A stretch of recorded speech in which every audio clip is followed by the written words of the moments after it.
Hello and welcome back to Why This Beer. I'm your host, Darren Binema from Neighborhood Brewing in Yellow Dog, Penticton. And along with me is my other host, Azlan Graves of Main Street Brewing. Hello, guys. And on this episode of Why This Beer, we chat with Graham With, Director of Brewing Operations at Parallel 49 Brewing.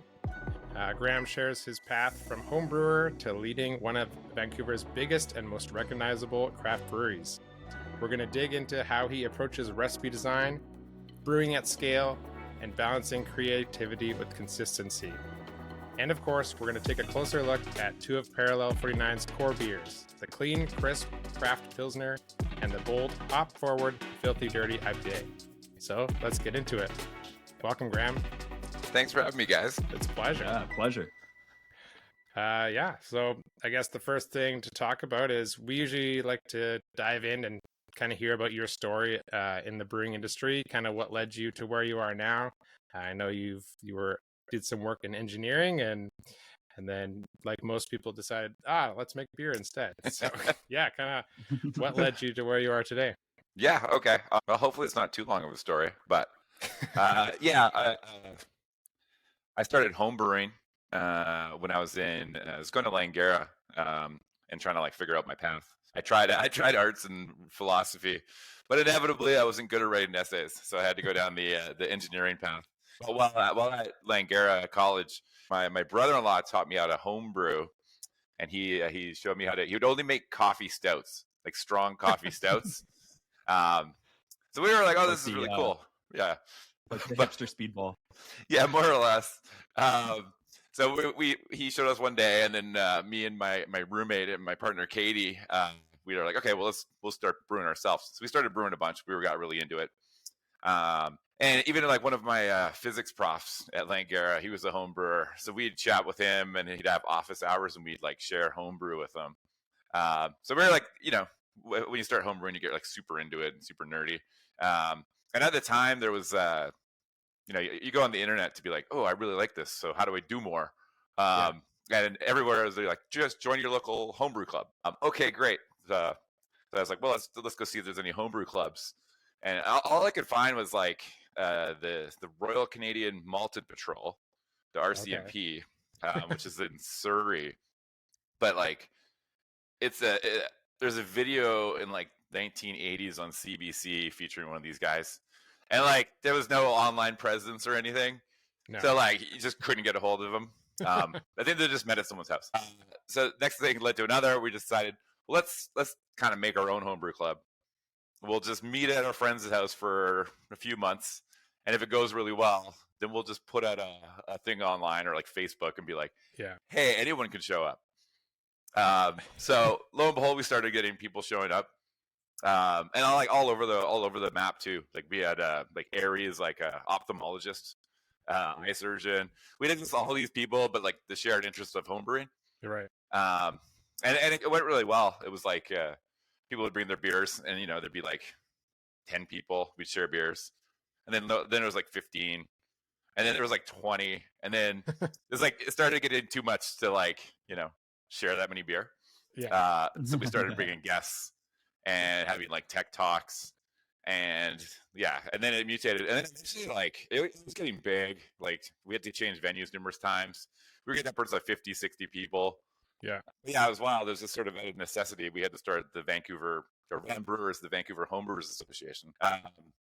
So I wrapped up my my engineering degree in chemical and biological engineering.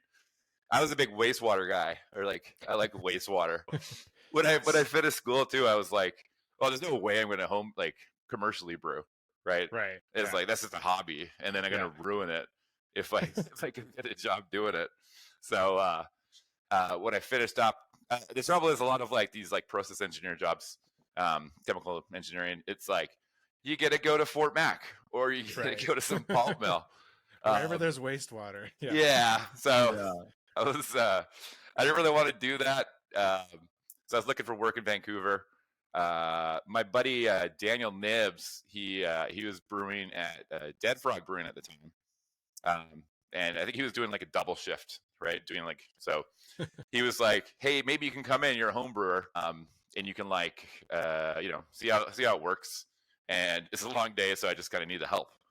So Right. that was my first like go like actually see how the workings. Well, actually work at a brewery. I've been to Right. breweries before. So when I spent that day at Dead Frog, they were like, "Hey, you're great. You should come back, and you should work here."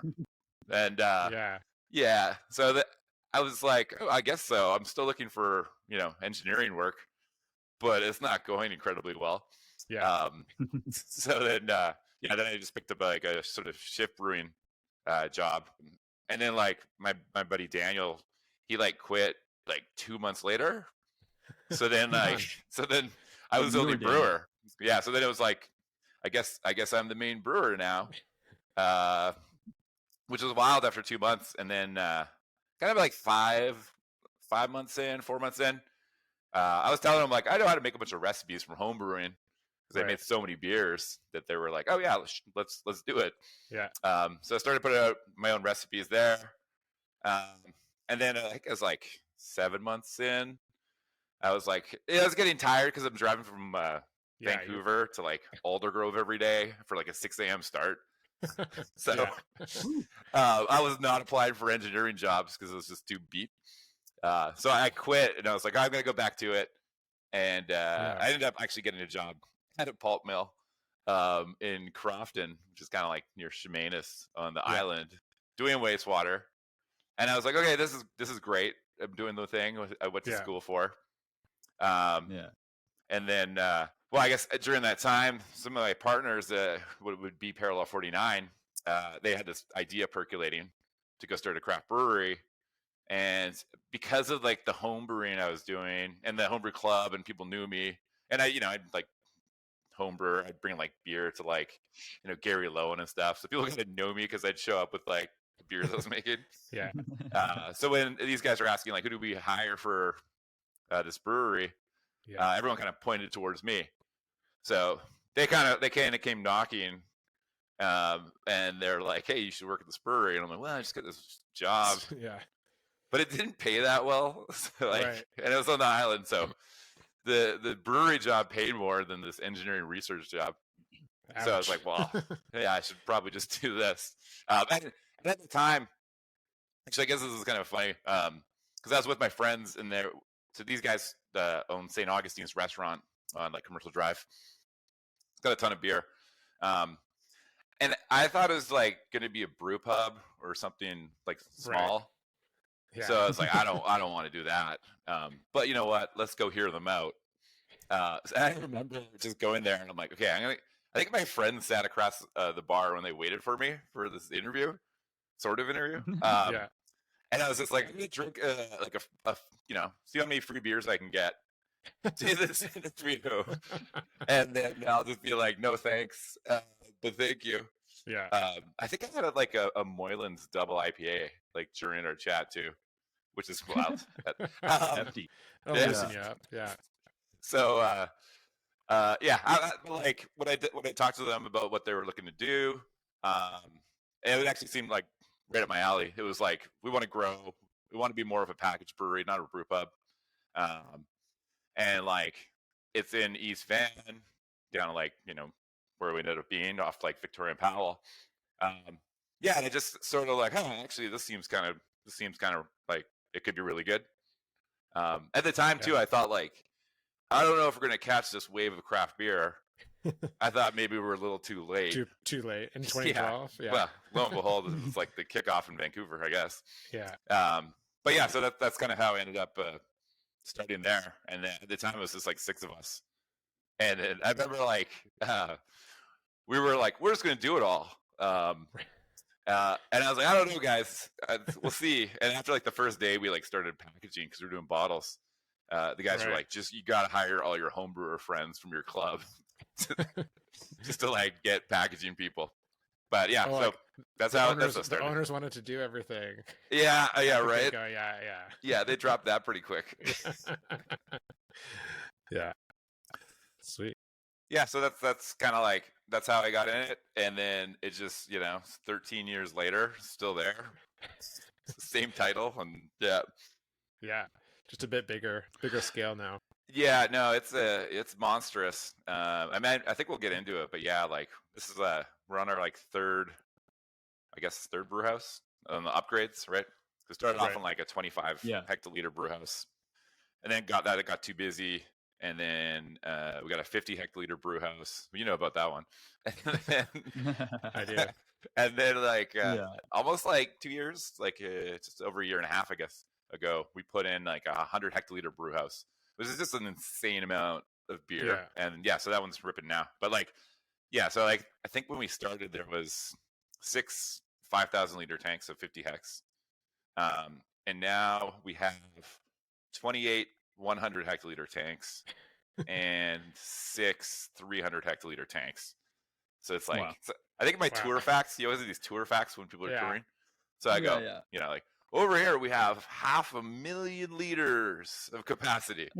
Wow. So people like that. So It's a how big many number. beers is that? Yeah, how many beers is that? That's the classic too. How many beers is that? You know what? I always just take the number and you just times it by 3. That's what I do too. Yeah, you're like, oh, it's 1.5 million beers. Beers. Yeah. Yeah. I don't have 1.5 million beers though. That's pretty impressive.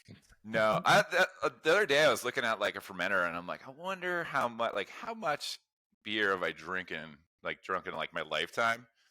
Yeah. And I was like trying to do the math. If say I had like 3 or 4 a day, and it's been Yeah. quite a few years now. How far up a 100 hectoliter tank has I Yeah. personally like filtered through my body? Yeah. It was And? quite a lot. You made it not past the the math cone? on it. I definitely made it past the cone. Yeah, for sure. Yeah. Yeah, you were one of the first craft breweries to open up in like the second wave of craft breweries in BC. I think we'll call it the second wave. Yeah. In 2012, kind of one of the first of that generation. What was it like, and like back then, and what were some of the unique challenges that maybe breweries nowadays that are opening kind of take for granted? Like, I guess there's a lot. One was like, no brewery had opened in Vancouver in like 15 or something years. So all the permits and everything, like all the inspectors and people at the city were just like, they did no idea how to Right. like open a brewery, which is kind of good and bad. Yeah, So for better for worse. Yeah. yeah. Yeah. So like we opened quick. Like it took us like 5 months, which Wow. is really quick Wow. for getting in the building. We also like re-ridded the whole floor, which is like a godsend for people who've worked at breweries that didn't do the floor. Yeah. And we had a stop work order in that 5 months, which is but maybe that's how we did everything so fast. Yeah. Just kind of played by our own rules. Yeah. So Fly by yeah. night. I think that helped with a lot of like other breweries opening, because then these inspectors are like, okay, we know how to do a brewery. Right. And at the time too, like I guess to get into the growler side of things, when we were opening, we weren't going to do a tap room like yet, because tap rooms weren't really a big thing then. Right. There's like Granville Island had a tap room, but it was like a tourist kind of thing. Yeah. Yeah. I don't, it's great, but it's a little different than the tap rooms that are today. But the liquor inspector is like, "Are you guys going to open a tasting room?" And we were like, "Oh, I don't know." Eventually, he's like, "Well, I got to come do this all again, so you might as well open it right now." Yeah. So if you had been to our old tap room, which was notably, you kind of just throw them together. Basic? Yeah, Basic. basic. Yeah. Try not to swear, right? Yeah. So we put it together for like maybe like, I don't know, 15 or 20,000 bucks, and just slapped it in this old office. And that's what a lot of people remember when we first opened, was like, and at the time too, is like, it was, you can buy 12 ounces per person per day of a beer, Yeah. Yeah. or is unlimited free samples. Right. So Yeah, you could get But you still could the gift rules, whatever yeah. you wanted. yeah. So Yeah. well, they didn't have the lounge license yet. So Yeah. So yeah, we would just be like, okay, people would come in, and it was like, hey, you can buy one beer, or you can have unlimited free samples. So we just see like, a party of like 5 dudes come in, and they just be like, yeah, we'll just try all the 12 beers. Yeah. And we just, there you go. So like the staff back then loved it, because it's just like they get giant tips because people would leave, intoxicated, and they didn't Yeah. really spend much money, so they just tip the staff great. But yeah, and then at the time too, we were like, I think we could do growlers, the 2-liter jugs, which at the time you'd only really see at brew pubs. So we just started doing growler fills, and then and there was nothing like there wasn't a lot that said you couldn't do it, but it didn't clearly say you could. Yeah, so we just started going for it, and then the growler craze went nuts. Which I thought the growler thing was awesome. It died down completely. Yeah. Maybe with these tariffs on can and aluminum, maybe it'll pick up again. I don't think so. I don't think so. Yeah. But I distinctly remember going to the tasting room, and you guys had, I think at one point you had 4 growler fillers, like those counter pressure ones. Yeah. And there would just be like a lineup, like 20 people deep, just waiting for growler fills, like every Friday, every Saturday. Oh yeah. People waiting like 4 growlers. To pick Yeah. up, like, yeah. It was a crazy time. I feel like it was like Tuesdays or Wednesdays. I don't know if it was a special deal or just when I had a jam space in that area, and it was like $9 to get a growler of Snack Crackle Hop. Which was like problematic. Like, probably why we're not still together as a band. Yeah, I think like all our pricing back then didn't vary. So it was like 5% beer or like 12% beer, and it was still like when we got the lounge license, then we started being it was $3 for a 12-ounce. So it was like $3 for 5% or $3. I remember people were drinking like 12% barrel aged beer for $3 a glass. $3. Yeah. And it's funny because like when we raised the price, like people we went from free samples to $3 a glass. Like some people were pretty upset. And, like we raised the price later, and people were like, "Oh, you guys are the worst." Yeah. But all the way to $5, maybe. Yeah. Yeah. So I mean, that was on like that. That was on the opening side. There's a bit of like, I guess like, I won't say that, but there's one brewery who kind of like, because there was all these breweries that had been around for a long time. I do remember like they were kind of like we were the newbies in town, and we were kind of like sort of like shut up and kind of go away. You're not really part of the group yet. Right. Which is kind of weird. Is weird seeing like you had to pay your dues. Yeah, I think it was a bit of that. And we were kind of like just taking an approach of like, well, we'll just do whatever, Right. Like, and we were doing unconventional like brewing techniques at the time. Back when there was like, you Dry got to hopping. do the bittering charge. Right. Everyone's got to do a bittering charge. Yeah. And now there's like, I don't know, a lot of the beers we do is just like 10 minutes and downward. That's all the hops. Yeah. So I feel like even like the Ruby Tears, that was like a big beer back then, and that would have been even kind of a modern style. I feel like back then, where it's like, oh, this is a malty beer, but wait, it's North American hops. Like it doesn't have EKG or Will Amet, like some of these kind of like earthy hops. It's like, no, you can actually do that. And that was like, I mean, well, it's our duty in Canada to just like steal ideas from the States. A lot of like what we were doing at the time was like we were drinking Lagunitas beer and stuff coming out of California. So I just wanted to make beer that was sort of like inspired by that. And Anthony, one of my partners, he was working as a tech guy in Seattle, like I don't know, 20 years ago.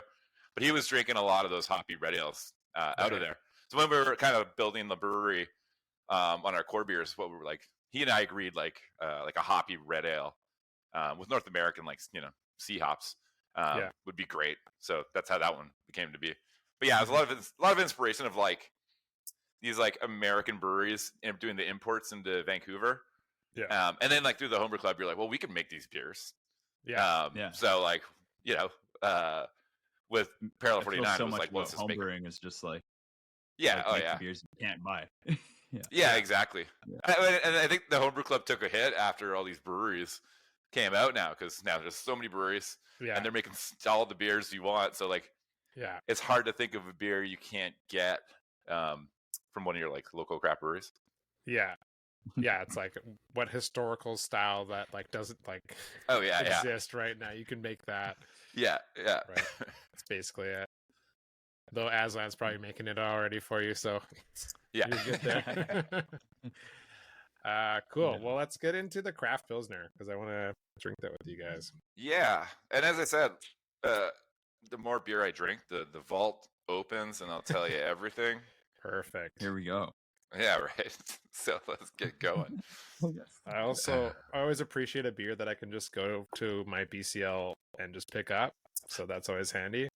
Yeah, yeah. This one's doing pretty well. It's no craft lager. That one freaking booms for us. I mean, did you guys come out with that huge like pizza box pack like right off the get-go with the craft lager? No, but that was definitely a Graham idea. There's a lot of where you're like, that's definitely a Graham idea. So like What's the pizza box? I don't know this one. Well, it's not really. That's kind of a pizza box. Sorry. Yeah. It's like 7 times 7 is 49, right? So 7 beers by 7 beers. Yeah. They have a nice square box, and we had the 49 pack. So I was like, Perfect. this is a no-brainer. Sells itself. Yeah. And I don't know what you guys think about your sales and marketing, but I like to say they ruined the whole thing because they're like, oh, it is a great idea. We should make so much of it. So we made like way too much of it, and we bought so many of these boxes, and then like it was meant to be more like a hey, we could put it in our store and maybe a couple stores. There's like 5 of them.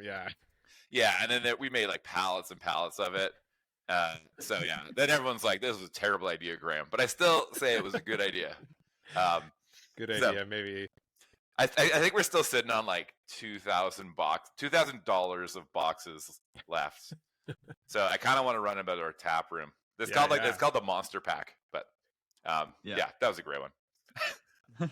Okay, well, the Craft Pilsner. to the beer. Yeah. Cheers. Yeah. Cheers, guys. Okay, so Craft Pilsner based on a Czech style Pilsner.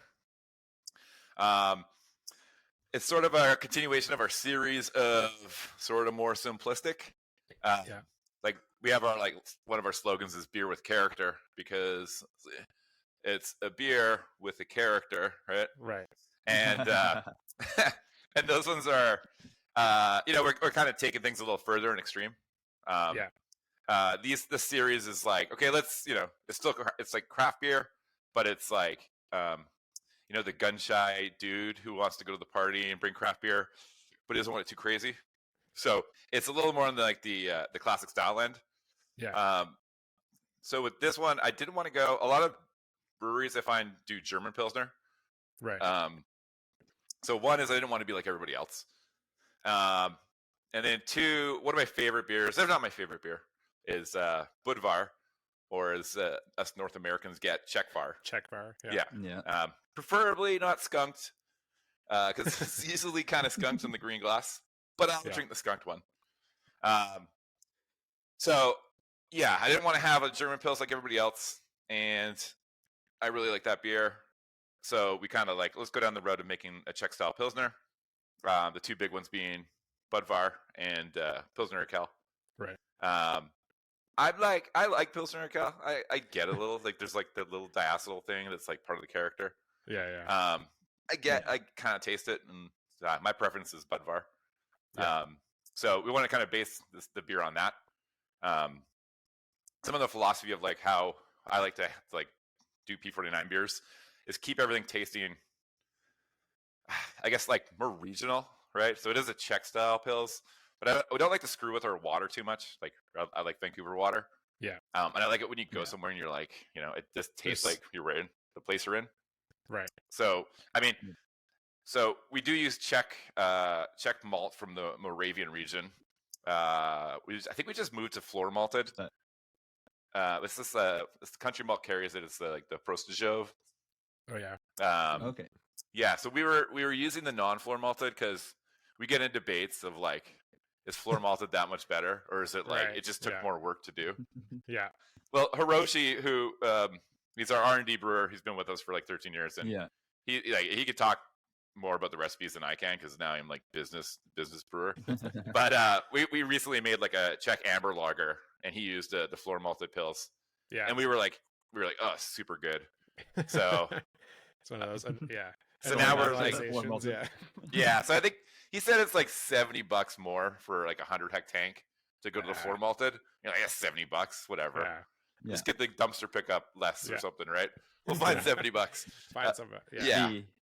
I feel like with floor malted, you get those inconsistencies in the malting actually develop a more rounder character if you're only using the base malt. Yeah, I'd agree. Yeah. At the end of the day, if it just tastes better, I mean, it tastes better, right? Yeah. So yeah, it's 100% that, or do you? No. Because you bought this at the BCL, you know, we keep our beers sort of cost friendly, I guess, right? Yeah. Like our like company motto is like great beer accessible to all, and we try and like live it in different aspects. So one of those being, I kind of like the blue collarism of like beer. I don't want it to be like, oh, it's so expensive. They use the craziest ingredients. There is breweries that'll do that, but where we like to like, you know, and I guess that's part of like the ingredient thing too. So we do, God, I don't know, maybe it's like 25 or 30% Czech malt, and the rest is our silo malt. Right. Yeah, most of the brew team too would like get pissed off if we made it all bagged, because like we're putting in like 2 tons of grain. So yeah, we're making them happy. We're representing, you know, Canadian barley, and then I'm, you know, said some stuff about regional taste, but yeah, and it keeps the cost down because like when you have silo malt, it's like, oh God, it's like, is it less than half the cost of like regular bag malt? Yeah, probably. It can be. It depends on. Yeah. For you, maybe. Yeah. Yeah, it depends when you land your contract and you know how the business side of the brewing side. But yeah, so I think but it's pretty hefty in terms of our malt bill. I think it's about 25-30%, which is quite a bit, right? Yeah. We're not doing like, you know, in the pumpkin beer when you just add like a tiny bit of pumpkin to say it's a pumpkin beer. Right. It's a pumpkin beer. Yeah. This is a Czech beer. Yeah. And then like hops, the hops in it are Czech Saz. Yeah. Has to be. Because like all the Czechs say like that's the only hop why would you need another hop? It's the perfect hop, right? Yeah. But I didn't want to go too much like we just made a clone of like Budvar. Right. Oh sweet. We Yeah. can't do that as a brewer. So we have some German Saffir hops in there. Oh, fun. Nice. Yeah, so I picked that up idea-wise from Pivo Pils, which I think they use the Saffir in there. Yeah. So I guess, and it's German, so maybe it's the touch of German. But the body of the beer is just a bit more. We get a little more like body on like the Czech Pils versus like the German, which I kind of like more. I think it's a little, you know, we have our like craft lager, which is more of like a Munich style like Helles beer, which is lighter and lighter body. So that can kind of cover that aspect. I wanted the Czech Pils, the Craft Pilsner, to be like a little more full body lager. It's still not that, you know, hefty. We do I think we're going back to Melanoiden malt, but we've been doing a single decoction on it for about a year. I was gonna ask. I was like, wow. Yeah, because like on the new brew house, we can do like a single decoction. We can't really do the triple, but you don't need that. So we're doing like a decoction on like the for just one decoction to get a little of that body. Yeah. But now we're kind of debating, like, I like it, it's romantic, but like we're gonna try and play with like putting some Melanoiden malts, you know, and like triangle test it and be like, what do we like better? So we'll see, but I think we're maybe trying to go back next week to try the Melanoiden, and then we use the Budvar. Well, what we think would be the Budvar strain, as you know from all the yeast labs. You know, you're like, hey, is this Sierra Nevada's yeast, the Chico yeast? And they're like, well, no, it's our yeast. But you know, they can't. Yeah, for people that don't know, they like can't say where it's from. Yeah, it's like all proprietary stuff. Wink, wink, nudge, nudge. Yeah. So they'll usually allude to like where the city is of the brewery.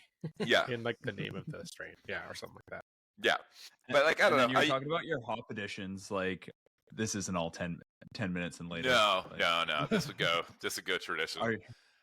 Are you going with like bittering with low alpha? Yeah. Because there's we don't put any. I think it's just Saz and Saffir. Typically, I'm I'm a Magnum guy for like the traditional bittering charge. And I do like I just buy like Got him. I know. A boatload of Magnum grown in Chilliwack. Okay. And I've been a kind of a proponent for BC hops. Not like we should grow Citra in the Fraser Valley, but Right. if you're going to be boiling your hops for 60 minutes or 90 minutes, why not use Magnum from the Fraser Valley? Sure. Yeah. And it's been great for us. So usually we'll use Magnum, but for this beer, yeah, we went like just a lower alpha for bittering, and then I think just a 10 and a 0 minute. Yeah. Nice. Yeah, it's really nice. It definitely is that balance of like it tastes like a Czech Pilsner, but it's like not like so intense. Like where it's like sometimes it could be like very full bodied, but it's I like it nice and light. It's good. Yeah, the one we have in our tap arena, the Czech Amber, it's a lot more doughy. I find when you get like the all Euro malt, which is nice. But yeah, and like we get you kind of like brewers would be like, oh, we should just go all floor malted Czech Pils malt. We do have our 10 hex system, the 10 hectoliter, and we have 40 beers on tap, so like we get to scratch that itch, right? Yeah. But we don't have to be like, we don't make it like, oh, all our customers have to pay the premium now because we wanted to do that. They can come down to the brewery and we'll have some cool stuff that we can go a little more expensive because we're selling it by the pint. Yeah. You just have a goal for that product, and like it's to be here in Penticton and in Kamloops and wherever it is. And totally accessible to everyone. So that makes sense. Yeah, to me as well. Great. Anything else you wanted to mention about it? I don't know. There's like, are you fermenting under pressure with this beer? Like spunning? We like do the spunning for most of our beers at like 0.2 bar, which is not much, but we just put a little bit of head pressure on it. I think that's just so there's a bit of like outward pressure on everything. We did go a little bit. There's like a CO2 crisis a year and a half ago or something. Right. Yeah. And we were reduced to like 20% of usage. So we started spunning everything.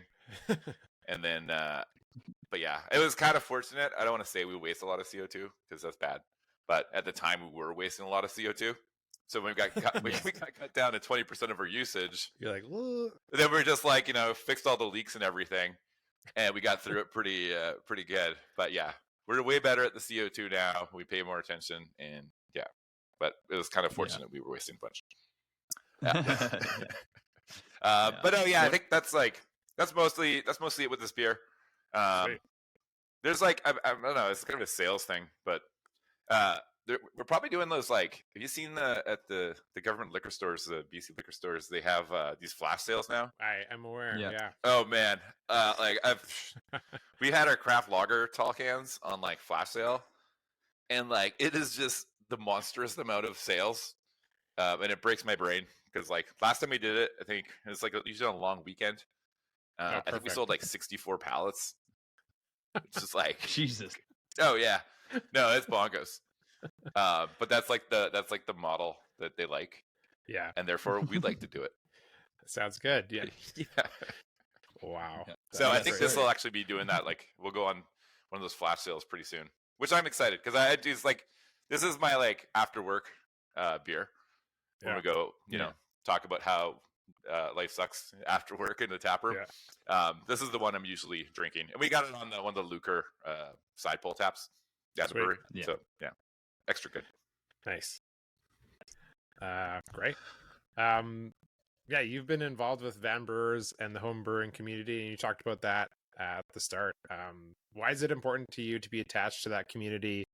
And I know you're still attached to it, and I guess beyond that, I know you judge a lot and help with like BJCP judging as well.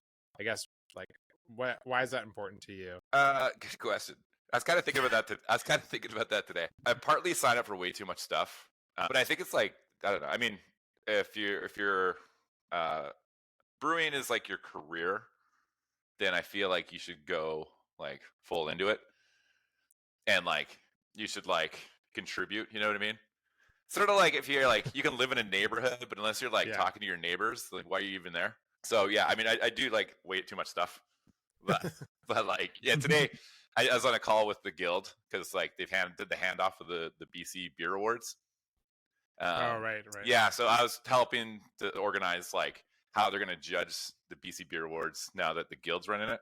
Right. Yeah, so that's, I mean, and how I want, part of it is like, I think you want to make it good, right? Yeah. Not that it wasn't good. Well, before, yeah. Just trying to like I didn't say it. shepherd it into Yeah. it. Yeah. I'm sure Matt's not going to watch this podcast, so if he does, well, sorry. There are some improvements we can do. And I do like it how it's like, you know, it's the industry run now, which is the way it should be, right? In my mind. Yeah. But yeah, so like with the homebrew, like I haven't been to Van Brewers meeting in a bit, but I always go to like their summer barbecue, and if we can like donate and stuff to help. But I'm just like, you know, busy. But yeah, this is like, I think like I've moved off from the homebrewing and sort of like helping out and like volunteering with that. But it's because I've gone over to more on the professional side. So like I'm like I guess I'm the president of the NBA Western Canada. Congrats. It's just, yeah, I know, right? That one fell in my lap. So there's a lot of work to do there. And then helping out with the guild. But like, yeah, like if you're gonna do it, like just go full in, I find. And I always like the camaraderie of like the brewing industry. So when I was, you know, back with the homebrew bottles, going to like Central City, or like I used to go see Dave Varga at Red Truck in North Van. I just liked how welcoming it was. Like, oh hey, come on in, cool. Yeah. And they didn't necessarily even like try the homebrew. They'd be like, "Oh yeah, cool. I'll put it on the shelf." Yeah, put it over. Put them on the shelf. Yeah. Save it for a special day. Yeah, but then they pour a beer, and we'd have a beer, and we shoot the shit, Yeah. and that was so cool. So I always enjoyed like the camaraderie. Right? What was your preferred homebrew bottle? Grolsch or House Sound? Oh yeah. Well, it didn't last long before we got to kegs, but I think I was more of a House Sound bottle. Yeah. But I get crazy into the corny kegs at like I talked about that time like when I quit Dead Frog, and I was like, I'm just gonna like go find engineering. So I was like out of work for like 6 months. I had really cheap rent. So I like homebrewed a ton, and I was like, well, I'm gonna just try and win every homebrew competition. And then I remember I had like 18 corny kegs and this giant chest freezer, and they were all full of like homebrew beer. Oh man. But then I spent all my money on like these homebrew. So I didn't have any entry fees.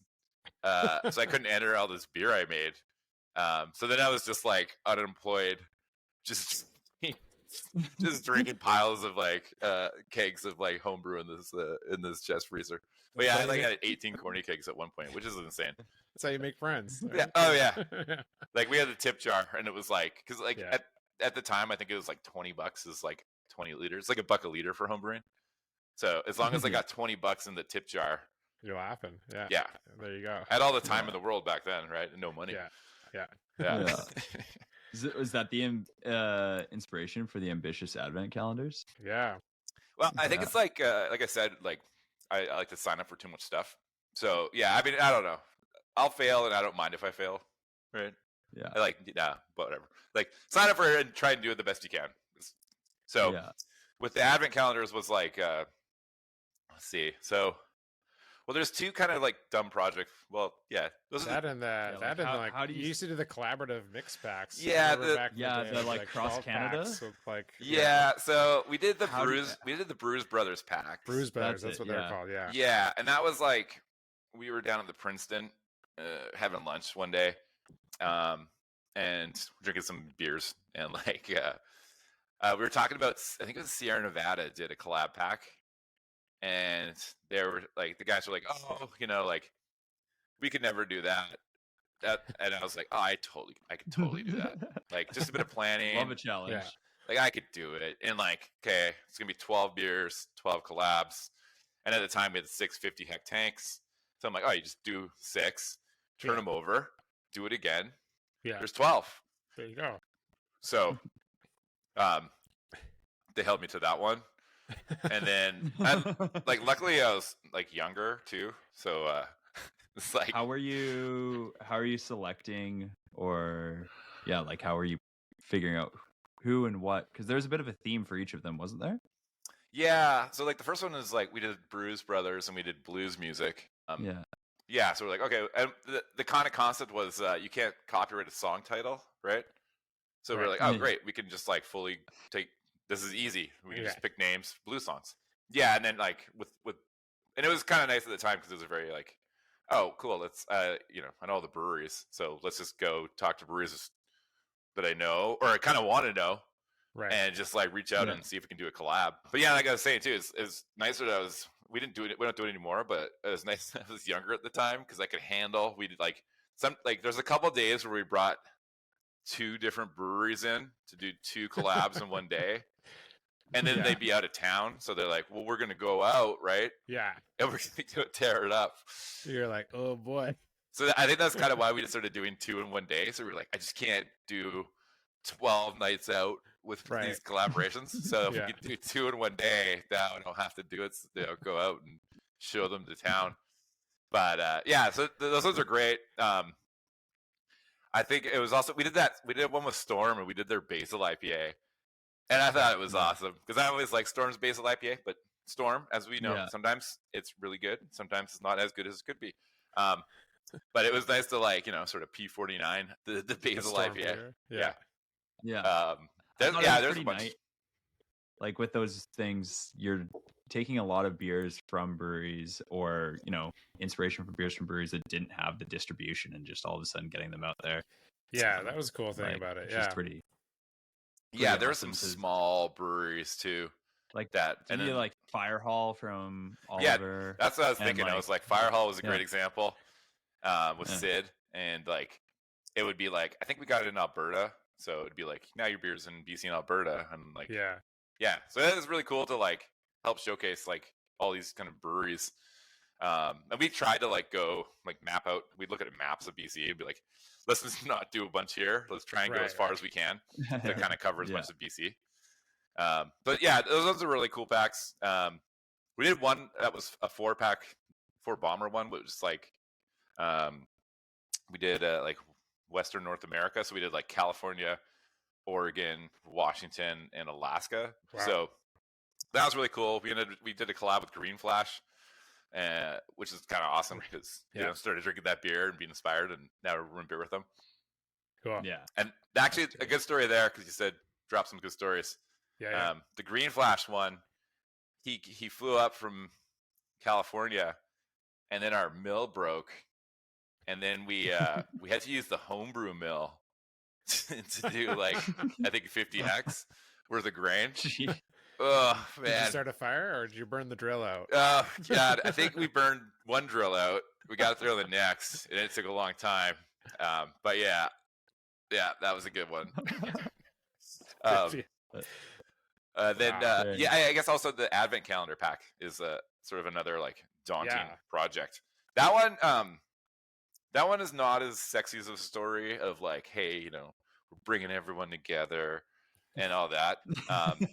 Originally, it was I think the BCLs were like, hey, these Advent calendars, they do really well, right. But there's they're sort of like not the freshest beer, and it's like $90 an Advent calendar. Yeah. So at the time, years ago, they were like, well, why don't I think they approached Central City because someone else was doing it, like an American company was doing it. Is what you're saying. Yeah. So, and then the beers were getting a little old. Yeah. But they sold well, so the BCLs were like, hey, maybe at Central City, can you pull this off? Yeah. And I think Central City right away is like, we can't do it ourselves. So they talked to us, and we've now like one of our partners, Mike Todd, used to work at Central City, and I know Gary well. Yeah. So we had the relationship, and we're like, oh, cool. Yeah, well, we'll do 12. But I think the first year we'll have it was like 11 of our beers and one beer we did with Central City. Right. And then Central City had 11 of their beers and one kind of collab we did there. Oh, sweet. So we're like, okay, that's cool, right? That's cool. And then we put it out, and the feedback was like, oh, it's just a bunch of beers you guys already made. Right. And we're like, oh, okay. So then we're like, oh, okay, well, I guess we got to do a bunch of new ones. So the next year we're like, hey, we'll do all 12 or like new beers. Yeah.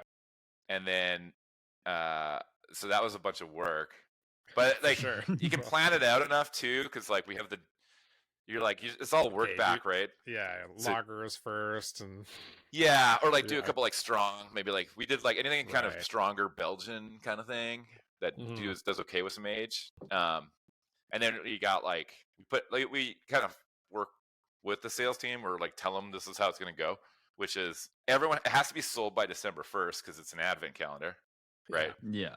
And then you got like we don't want to go too early or else the beer's stale. Yeah. So we kind of said like sort of like mid to last week October do load in Yeah. and then like work back from there. So like the first beers would be brewed maybe September. mid-August for like Oh, the yeah. stronger kind of or sour. Yeah. And then you just really Yeah. start hitting it hard at the end. Yeah. Yeah. And then like and then that was all right. Okay, wow, we did 12. That's wow. And then then we didn't I think Central City didn't do it anymore or I don't know. Yeah. Or we split up or something. And then once again I was like, "Oh yeah, we can do it." Yeah. So then I think it was because we had the 10 hectoliter brew house, and we have like a handful of 10 hectoliter tanks. Maybe it was like they called my bluff, but I said like if you give me like 6 more 10 hectoliter tanks, I think, and then we had a total of like 16 or 18 or something. I'm like I could do all 24. I can do it. I Yeah, swear. and then they're like, we'll buy the tanks, and I was like, oh god damn. Oh, yeah. So then we ended up doing all 24, and we did that a few years, and then like we put the new brew house in, which I alluded to, the 100 Yeah. heck, and I was just Yeah. like, there's just no way, like we're gonna be loading in this giant project and taking all like tanks offline, and it's like. Yeah. So we took a year off, and I thought maybe we would never have to do it again because it's really a lot of work. And then we did it again last year. Yeah. So, It's a Hiroshi problem now. yeah, he kind of enjoyed it because he worked so much overtime that he pretty much took every January off completely. There you go. Yeah, so we got You like win a some, you lose some. yeah. Yeah. But yeah, I don't know. It's about like willpower and to like just like we can do it. We just gotta like just map it out. We can do it. Maybe we gotta suck it up. But some of the beers in those packs have been like crazy good. Yeah. Some of them were not maybe the best, but when you're You making get to that take- many different beers, Yeah, you get to take more chances for sure. And yeah, it's hard to do. Like, I'm sure it's even 12 different beers. oh yeah, Than your original. Like, you can't just do like a beer you already do, or even something that's similar. So then you're like, okay. oh And yeah, the beers that you make are always the beers like you kind of want to make. yeah, That's why you make them. So it's like, okay, now 12 that you kind of yeah, maybe would, in an alternate reality, you would make. yeah. We did make one that's like Mr. Needles, which is like kind of our joke beer, which is like we used to make it with literal Christmas trees. And I think it was on the 12th of December. Steve, our artist, will kill me because it's on his birthday. But it was always on his birthday. And it was this guy wearing a Christmas tree as the art. And it tasted like, it's like there's no middle ground. People quite like it or they Right. really hate it. Yeah. Because it's like a pine IPA. And- I quite yeah. like it because it's so sort of dank hop, but I can see why people really hate it. And then they keep emailing us to not put it in the pack, Right. but we have to put it in the pack every year. It's kind of like you just say, yeah, no, we won't put it in this year. And then it's like, More or less, yeah. But we don't use real Christmas tree anymore. So You So- got that like fake Christmas tree flavoring? natural fake Christmas, some Yeah. pine flavoring. It's pretty good. Yeah, and then you Yeah. can dose it more appropriately, I suppose. You alluded to your new fancy, well, not so new anymore, but a couple years old, or a year and a half, old brew house. I think it's from Koenig, right? It is Koenig, yes. Yeah. I mean, maybe you want to talk about that and all the cool science that surrounds it, I guess. Yeah. So I was very happy to get a new brew house because we've always had kind of Frankenstein brew houses. The 25 heck was new, but it was sort of early generation Chinese manufactured. So the nice thing about that one, we could just cut things and weld it. We didn't really care because it was reasonably cheap. The next brew house we got out of 50 Hack, we got out of Coors in Golden, Colorado, in their backyard. It was in this warehouse on an auction, and it was the original Michigan Brewing Company's brew house. And one of my tour facts on that one was like, they used to make Kid Rock beer on it. That's right. And there's a video on YouTube where you can see Kid Rock on that brew house. But yeah, it's definitely worth a watch. Ever since you told me about it, I'm like, I have to show everyone this video. Yeah. Also, by the way, the Darren now owner has that brew house. yeah, in a way, the brewery owner like goes around the factory on like a Segway or something like that. It's really. Needless to say, they went out of business because I can say the Segway had something to do with it. Yeah. But so I guess the next evolution for like the brewery and like where I see everything going and how I vision the beer, it's like the bigger you get, the more consistency matters, right? Right. So one of the things with a manual brew house, like we've all been there, right? You're like eating your sandwich and you're like, oh God, and then everything's pretty on point, but it's not really perfect. So there's two things. One is, in my mind, I wanted to have more consistency with like all of our recipes, and basically on the process side of things. And then another thing is like we were brewing 6 times a day on the 50 Hack brew house. Right. So that's like 24-hour, and like it's just like it's hard, and you don't want to get people working overnight all the time. And it's like, I think it's harder to get people to do that nowadays than it was even like, 10 years ago, 5 years ago. And rightfully so. So, I mean, if Vancouver was more of an overnight city, maybe it'd be easier, but it does kind of shut down, right? Yeah. So, so we upgraded to 100 hectoliter. So 10,000 liter per brew. It is a 4 vessel, and then there's no whirlpool. We have a hot side centrifuge. Right. And so it's fully automated, which runs on Brewmax, which is this German automation software. So basically, when we're milled into a grist case, once we press go, as long as everything goes smooth, it'll get everything to the cast out before you have to do anything. Yeah. You have to add hops. You have to put hops in like hop dosing chamber. Yeah, and we had to do like a bit of process aids, right? We're not the most Reinheitsgebot.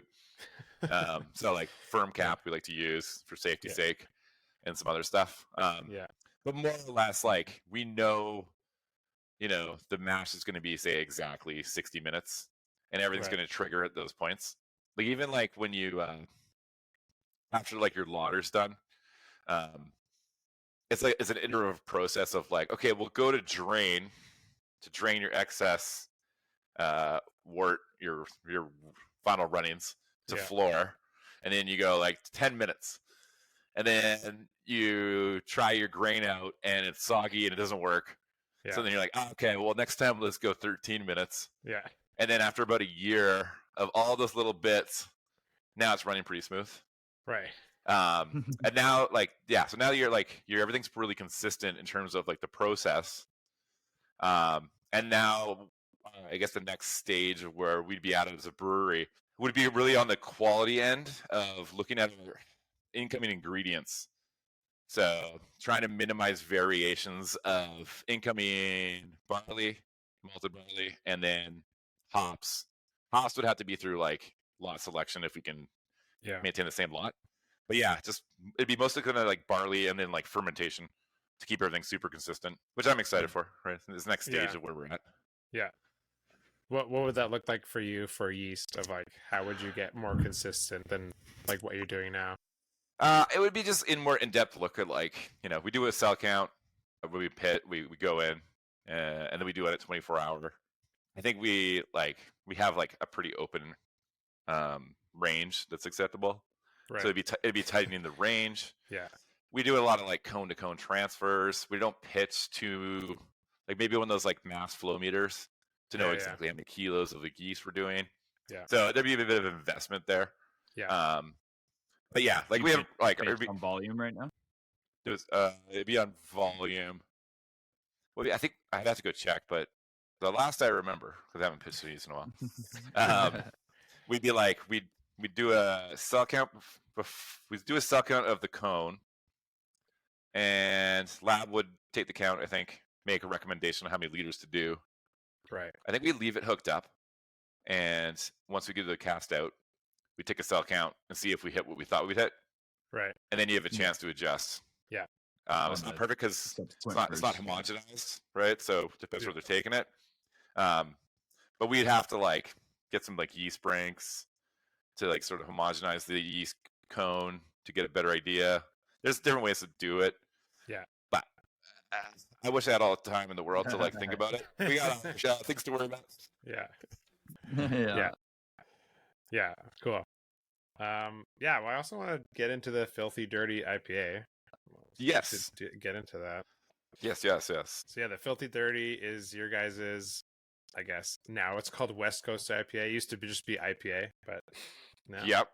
it says India Pale Ale on here. But Does it? Oh, crazy. Yeah. Who says that anymore, right? I think it's because it just works better, like on the banner. On the banner, yeah. Yeah. It fits. Our artist Steve would probably fight me about it, right?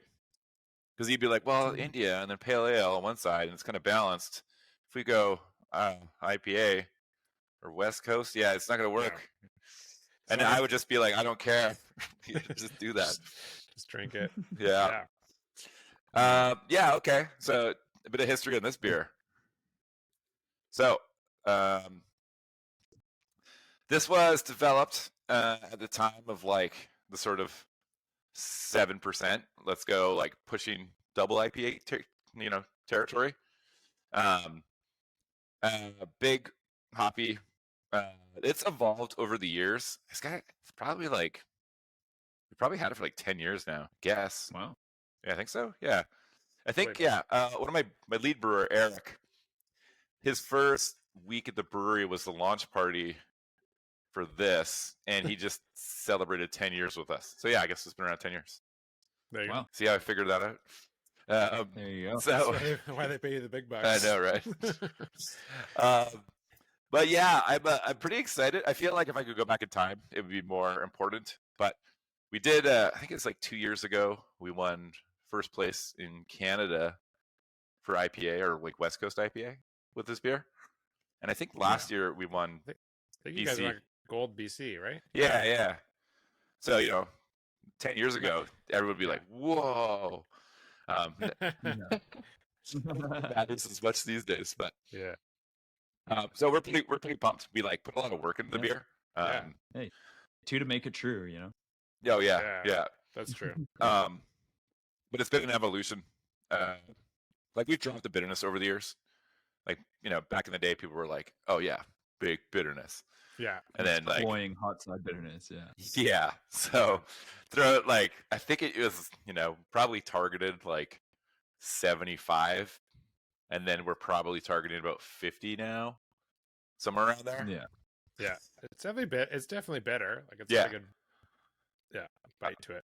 It's like sometimes we have a little bit more haze. This is like a little less on the clarity than I'd like, but it's acceptable.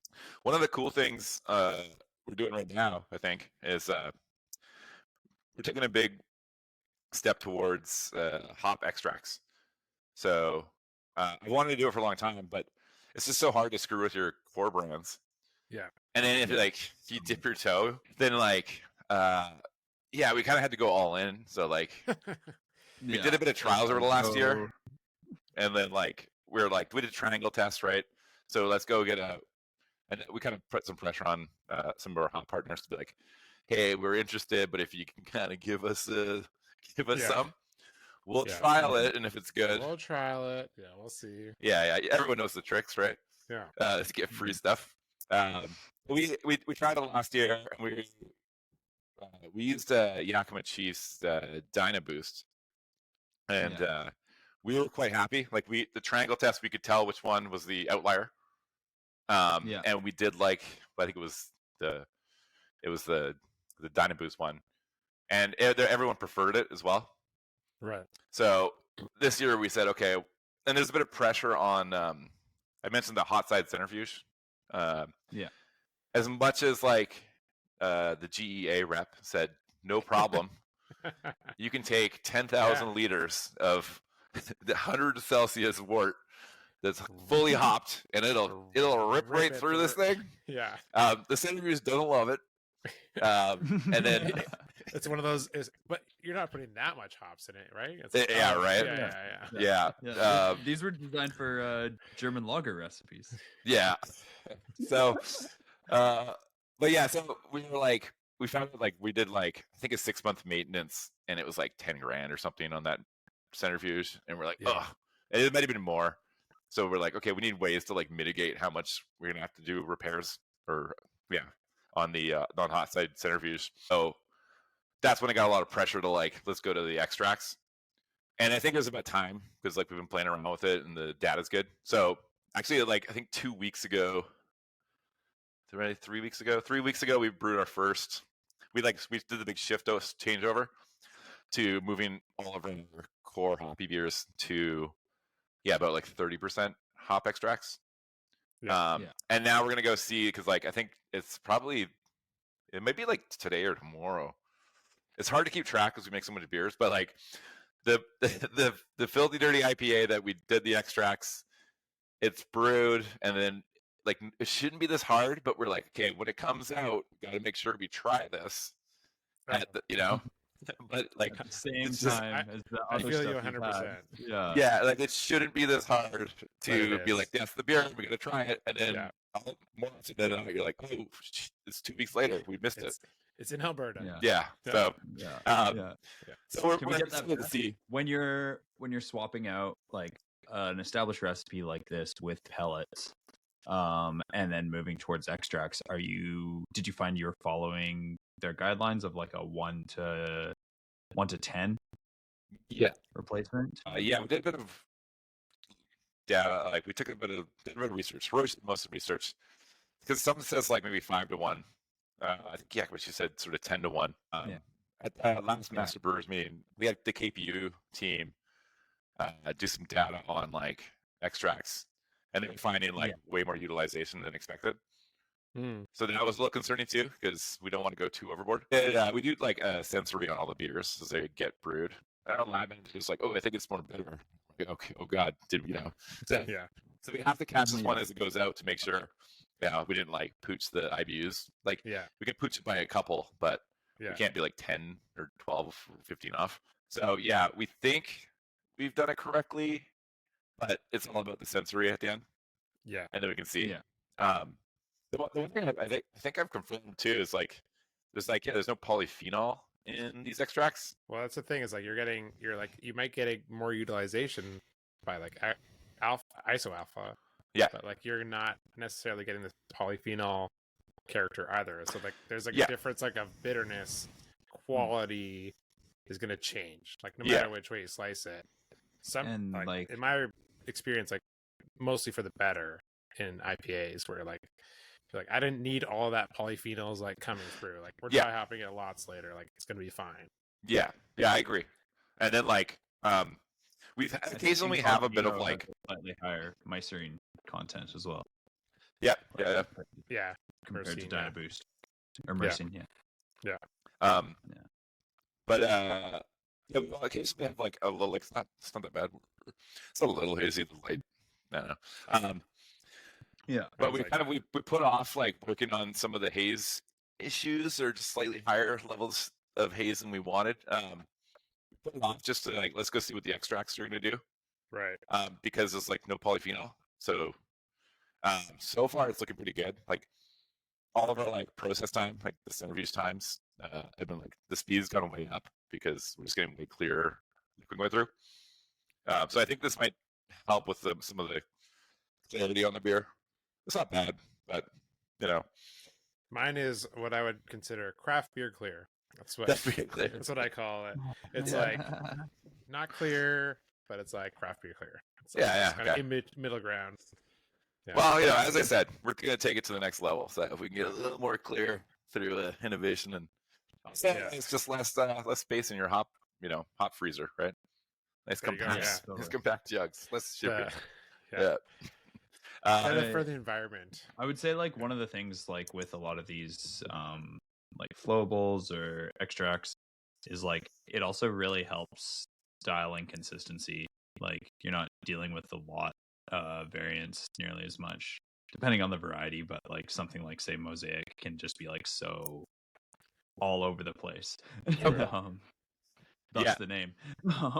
But yeah. Yeah, actually, I have a story with Mosaic, which is like one of the beers we do, Jerkface 9000, which is like a heavy Mosaic beer. Yeah. I remember one year it was like we just had like not great Mosaic, very onion garlicky kind of man. Yeah. And then like the next year is when I had my first bunch of selection in Yakima, and we did like the biggest one we were worried about was Mosaic because like you could literally see our sales tank. And like people would write saying, "Hey, something's wrong with your beer," and you're kind of just like you can't really do anything because you're like, well, it's nothing like there's no like spoilage or anything. It's just we added some Mosaic that we didn't like. Yeah. So next year we got the selection stuff, and we're looking for like kind of like very like, blueberry berry kind of notes.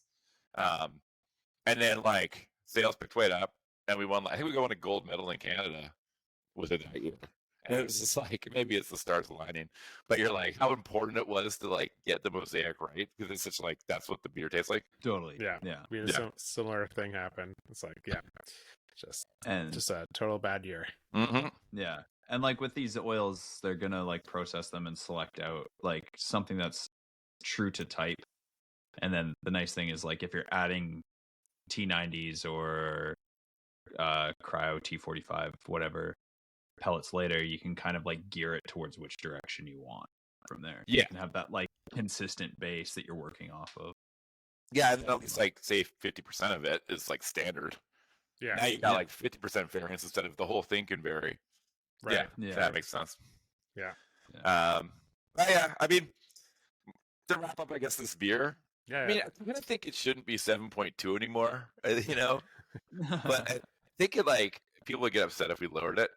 So there it stays at 7.2. It is a bit of a beast. I like it, but it's one of those beers too where I can have like one, or if it's been typically like a exceptionally bad day at the brewery, it would be like, okay, Graham's drinking like 3 filthy dirties.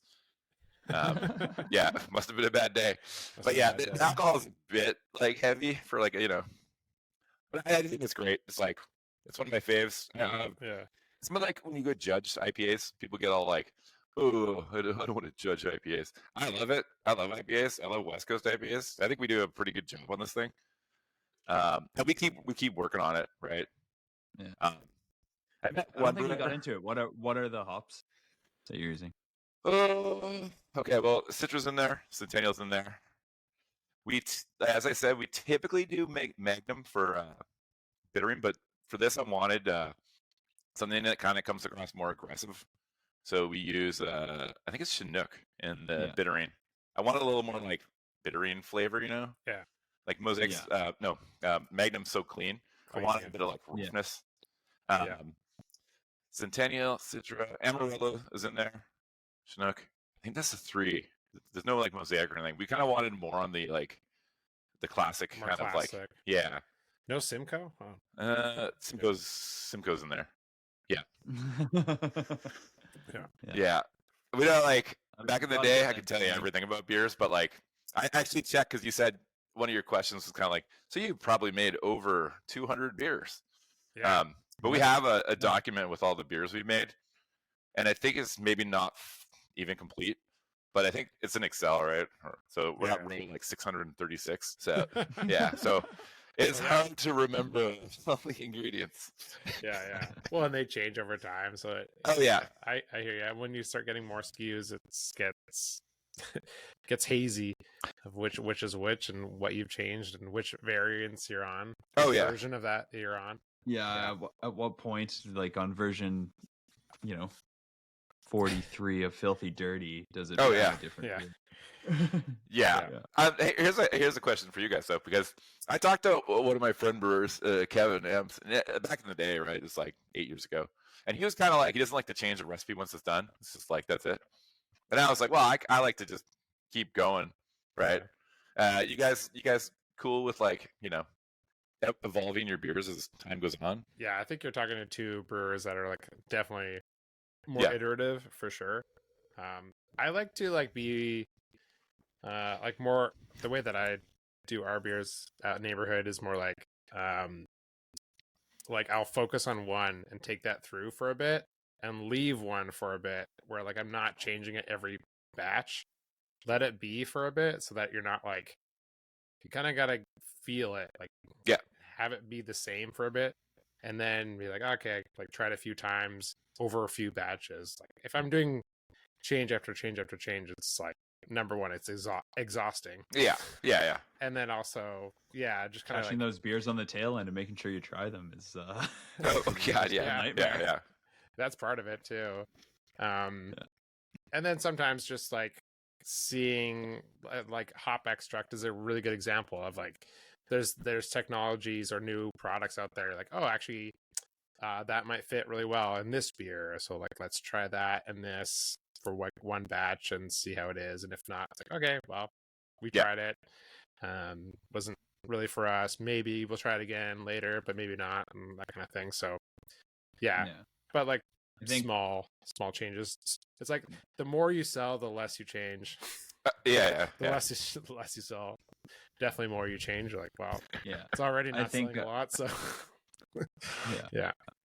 I've been at Main Street now for 5 years, and I think I'm on version 24 of Naked Fox. But like that hasn't changed in probably 2 years. So similarly, it's kind of like get to a point where I'm like pretty happy where it's at, and then keep it fairly consistent. There's been like we did make a change, I guess, 3 years ago, from pellets to extracts on hot side, and then like this year it's been Kingpin was one we played around a lot with, and now we're very happy with where it's at. It's like making sure that things don't stay stagnant, and like I think having that idea of like developing a true to brand, but then like how you get there is kind of up to you. That makes sense. The recipe every time. I mean, there's still parameters you got to stay within, right? You can't just be like, it's got to be 5.3%. It's got to look this color. It's got to hit but like I said too, like when we took a Filthy Dirty, we just like we saw as like sort of the crowds are coming to craft beer, like not everyone's gonna like bitterness, so we can slowly drop it, and then people aren't gonna notice. And also, like sometimes it's just like things get kind of old, and like trends too, and you're just like, we gotta push it. And it's either start a whole new brand, which is so much work. Or you can just squeeze a little more life out of something, right? I think I will say too. About the Filthy Dirty is that like, it's a very American IPA. Like I can see why it would do well in awards, right? Like it's very true to the style guidelines, right? It's not like it's bitter. It's like very like hop forward, classic hops. Like it fits all those things. So it reminds me of Georgetown's Bodhisattva. Like totally. And it like I know with judging too, like we're put like 7.2, and like we're on the upper right end for like a West Coast IPA. But judges love that because you're like it's a little more intense. So like if you always push like that at the upper edge, they love it, right? They're like, oh wow, this one's intense. And I think that's a good point though. Like alcohol is an ingredient. I think like there's certain styles that don't work as like a lower ABV beer. Like if you're trying to pack this much hot side flavor and like bitterness and like have that like round mouthfeel, you need the sweetness from the alcohol to back it up. And like this is a pretty dry beer, it seems like. So you need to sweeten it somehow. You just get that oomph. And just like the pure amount of like base malt, right, to get to 7.2. It's got enough like stuff to back it up. I got a story too. I got a good story for judging, and like Yeah. One year, I was at the Canadian Brew Awards, and we won like I got called for gold for barrel aged dark beer, right? And I go up and we won with our Russian Imperial Stout. Oh yeah. And I was like, woo, right? I'm a little inebriated. I do the dance. And then I sit down, and then like the next category was like wood aged strong beer. And then I was like, wood aged strong beer? And then I looked in the category too, like the limit was like 6% for barrel aged dark beer. And our beer was 12%. So the judges, like, once again, the judges were like, oh, I don't know how you did it. It's so good. But yeah, we were just like 6% over Just slightly over. recommended guidelines. So yeah, gotta love the judges. Turns out they like booze. Yeah. That's funny. Yeah. Cool. Yeah. For people that haven't been to Parallel 49, what can they expect if they go to visit you there? Yeah, I know you guys throw some events like Oktoberfest every year in the patio. Yeah. Yeah, kind of. Maybe if someone's new, you have a food truck right in the brewery. People always tell me about that. Like, have you been there? There's a food truck in the brewery. Yeah. Yeah, but we put the food truck in the brewery too. The city is like, how are you going to get this food truck out of here? And we're like, well, we're not. Yeah. And he was kind of like, I don't understand. And we're like, no, it's just like, we just want a food truck, but it's like the kitchen. It'll just stay there. And he's like, well, you're going to have to bolt this thing down. And I'm like, okay, sure. So we had to bolt it down. But it's like an ode to back in the old tap room, because it was so low key and little investment. Yeah. We just had food trucks all the time. So when we renoed, we were like, well, let's a concept where it's like a food truck. And we did, I don't think we know chefs as much as we thought we did, because we were like, oh, it'll be so cool for like, 1 month, it'll be a taco truck, and then the next month it'll be like some noodle bowl, and then they're gonna love it. Everyone's gonna love this. And then every chef we've had is like, oh, you want me to redesign the menu like every month? And yeah, we're like, yeah, what's the big deal? Yeah. So that was kind of a bit of a compromise where we have like our standards. Yeah. And then we'll rotate some things with time, right? But yeah, like we have this one like spicy chicken sandwich, and like we've taken off the menu, and we get like angry emails, and we've had people like walk out and just leave. Yeah. So then we learned like, yeah, you can't just change the menu all the time, because people go for things they like. Yeah. Makes sense. Fair point. Yeah. But yeah, so like I guess what can you expect of the tap room? We have 40 beers. Well, almost 40 beers. We have 40 slots for beers on the menu. Which you'll find like some of our core brands, some of the delicious beers that I've drank on this podcast today, and then a lot of the sort of brewery freedom ones, which is like the Czech Amber I was talking about, and just things that were kind of like, that's cool, let's put it on the system, make 20 kegs, yeah, and then if it goes well, maybe we got something, maybe we'll go bigger. So a lot of like feedback we pull from customers who come down. And then we're like do some development, right? So yeah, even like we transitioned to our silo malt a while ago, and we did like test brews. So like actually we used to have pale malt in this, and it's Pils malt now. So we'll rename it something else, and then test it and get feedback. We had garbage lemur. It was like a trash panda one, and we'll see if anyone would notice. Yeah. So there's little things in there too, and if anyone ever sees me down, like totally just talk to me, because like I'm a wealth of knowledge on all this going on. But yeah, so like we have a full kitchen, which is nice.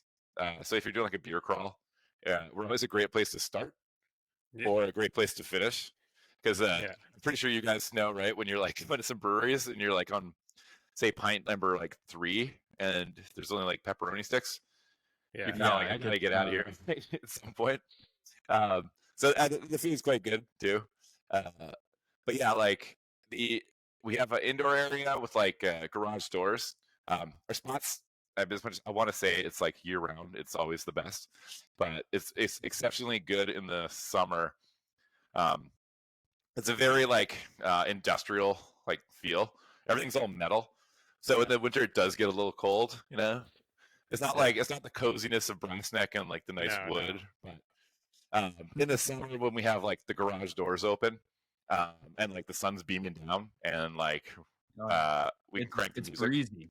Yeah. And then we have like our beer garden area, which we just opened more or less now. And like if you build it, they will come. Like the sun's out.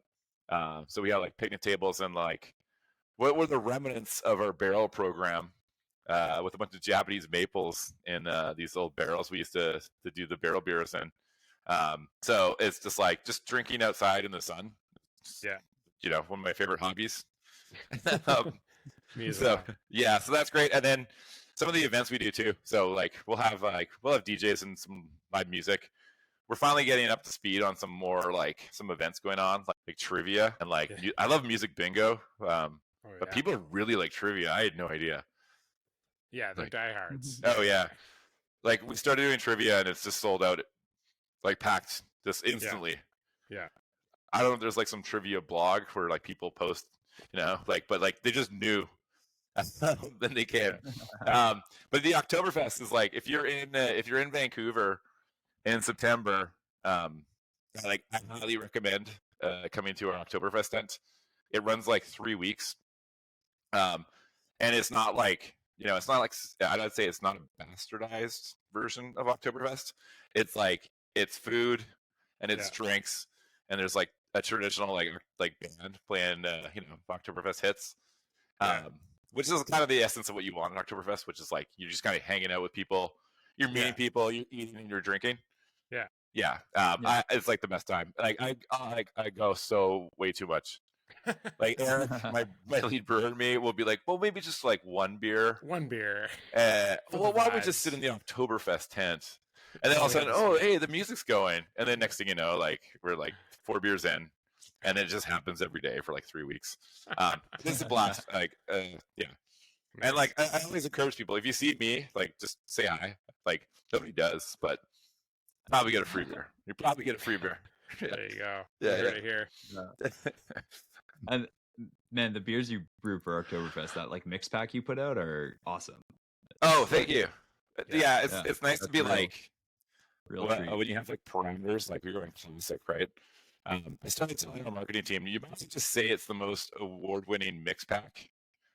It's like we keep winning like medals on all the beers in it.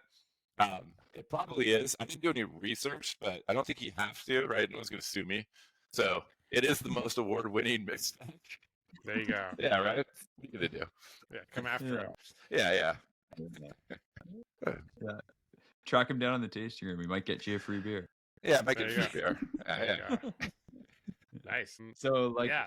yeah. Go ahead, As we're Azlan. winding down here, what excites you most about the Canadian craft brewing industry right now? And like, for your perspective, what do you think could the industry improve or grow on? Like, Oh, that's a good question. you just caught the second wave. Apparently, that's what you're saying. Yeah, right. Barely. Yeah.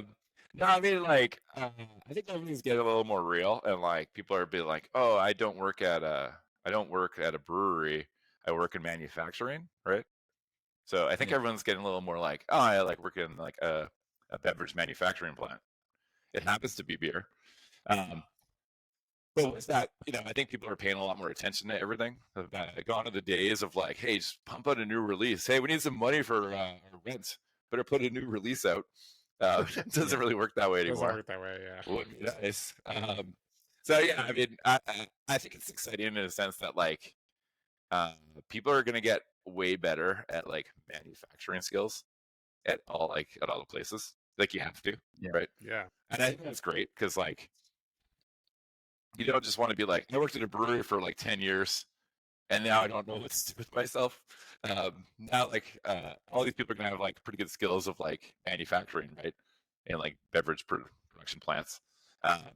We're definitely like learning a lot and just sort of taking things a little more different than we have in the past because like you have to, right? Yeah. It's a different game we're playing. I think like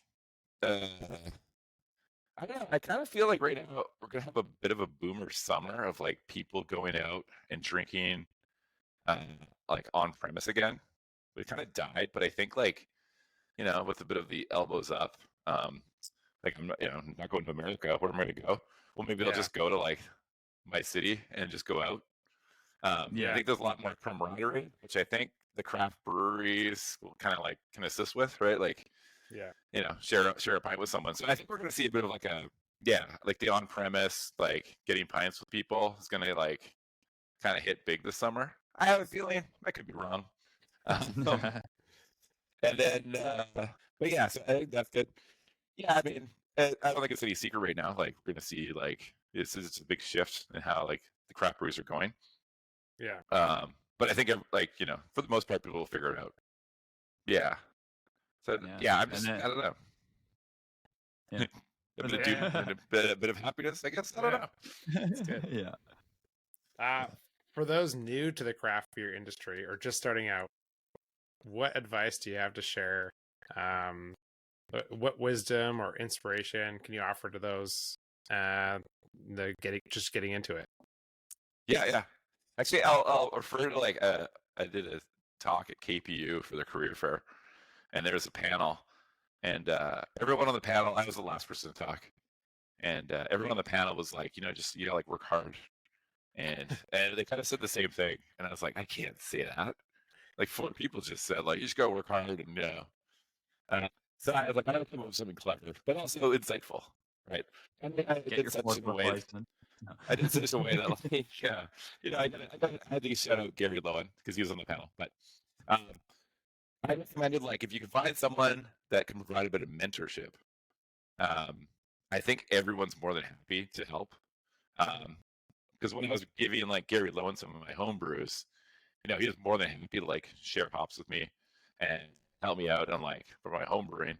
And then later on when it was commercial brewing, Gary was more than happy to like give me advice or anything. I've been more than happy to help anybody on the way. And I think maybe people just don't know that it's totally cool to reach out to anybody and ask for like a bit of mentorship or advice, or even like, hey, can I pick your brain and have a beer with you or something? So if you're like want to get in the craft brewing in sort of industry and find out how you can sort of climb the ranks if you want to be a brewer, just go talk to like a brewer at a brewery, and like I'm sure they'll like most of them. You probably guys, right? You probably sit down and help anybody who's like young and wants to learn. So I would just put it out there and just ask. And if you can go to like God, if I get these master brewers meetings going, go to one of those where you can meet everybody. But everyone's more than happy to help. So I would say like reach out to like people who have some experience and knowledge, and they'll be more than happy to help. Yeah, I can echo that. Like when I was trying to get into the industry in 2014, I was knocking on your door. And that from way back then, and you were like gracious enough to like show me around the brewery. And every time I'm there, like nowadays for an event, you're like, oh, like do you want to go see the brewery? And I'm always down for a tour and some good Graham jokes along the way. And the good ones. Oh yeah. But now it's even better when you know when they're coming. That's good too. So yeah, I mean, it's always been for me as someone in the industry, like inspiring for me to see you, like being involved with MBAA and homebrewers. Like I was going to those homebrewers meetings, and like to see like professional brewers there was always kind of cool. Oh yeah, so, like I think that's like part of the reason why like Azlan and I do this is just like we're not going to homebrewer meetings less and less, but like if people are listening to the podcast, like don't be afraid to reach out to us or like any other brewers. Like I don't know, we want to see the industry grow. Have breweries everywhere. So cool. I can't imagine this is your exit strategy, right? Where this podcast is going to go huge. Yeah, we're going to beat Joe Rogan. But it's the same as you guys, right? You're like, you have a podcast. I mean, you're kind of like paying it forward, right? It's part of the industry you're in. And you're not going to get paid tons of money. But if it's like super fun and you have like camaraderie with everybody, which is unique to this industry, then it kind of is all worth it, right? Yeah, when you're not brewing at P49, how do you like to spend your time, Graham? Oh my God, signing up for too much like beer-related things. I mean, I kind of play some video games with my gamer headset, but I don't really play online. And then I don't know, I got my turntables behind me, so I like to spin records and Nice. Make beats that I don't share with anybody. But yeah, I don't know. Yeah, play games.